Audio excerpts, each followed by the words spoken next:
Kahit anong mangyari, palagi mo sanang ipaalala sa sarili mo yung mga salitang, kaya ko to,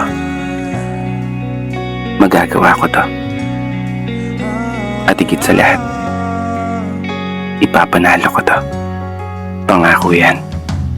Dahil sa kabila ng mga nangyayaring negatibo sa buhay mo, heto ka, nananatiling nakatayo at patuloy lumalaban sa bawat hamon na ibinibigay sa'yo ng mundo.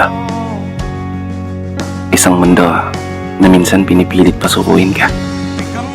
Isang mundo na pinapahirapan ka.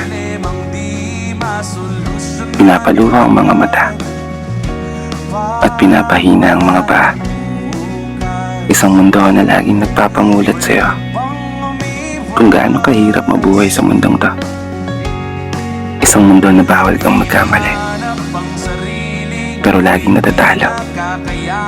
Bawal kang uminto, pero di naman umuubra yung mga plano.